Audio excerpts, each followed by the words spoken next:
नमस्कार. आज आपण बनवणार आहोत चवळीची उसळ आणि कढण. रोज माझ्या हातच्या रेसिपी बघून कंटाळा असशीला. आज आईच्या हातच्या रेसिपी बघा, किती छान बनवते ती चवळीची उसळ आणि कढण. त्यासाठी तिनं आधी मसाल्याची तयारी करून घेतलेली आहे. त्यासाठी टोमॅटो बारीक चिरून घेतला आहे, कांदा बारीक चिरून घेतलेला आहे, कोथिंबीर आणि लसूण.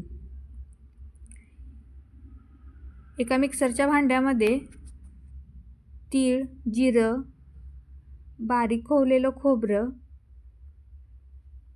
कांदा, टोमॅटो, लसूण आणि कोथिंबीर बारीक करून घेतलेले आहे. त्यानंतर गॅसवरती कढई ठेवून त्यामध्ये 2 चमचे तेल टाकून जिरं मोहरीची फोडणी दिलेली आहे. त्यामध्ये बारीक चिरलेला कांदा लालसर होईपर्यंत परतून घेतलेला आहे. त्यानंतर त्यात हळद पूड,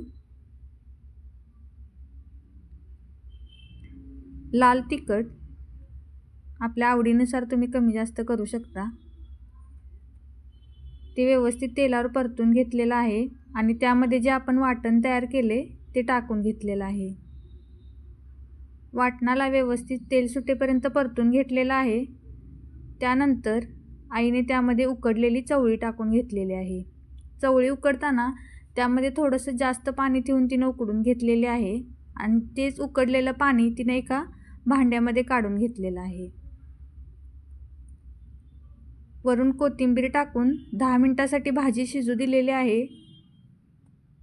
भाजी शिजत आहे तोपर्यंत आई कढण करत आहे. तुमच्याकडे याला काय म्हणतात नक्की सांगा, आणि तुम्ही हा पदार्थ बनवता का ते पण नक्की सांगा. गॅसवरती पातेलं ठेवून त्यामध्ये 2 चमचे तेल, जिऱ्याची फोडणी, 2 चमचे लाल तिखट, आपण जे वाटण तयार करून घेतले ते सगळं तेलामध्ये परतून घ्यायचं आहे. आणि त्यामध्ये जे चवळी शिजवलेलं पाणी आहे ते त्या वाटणात ओतून घ्यायचं आहे. मस्त आमटीला उकळी येऊ द्यायचं आहे. वरून थोडीशी कोथिंबीर आणि थोडीशी चिंच टाकायची आहे, चवीपुरता मीठ. मस्त असं आपलं कढण तयार आहे. कसं झालं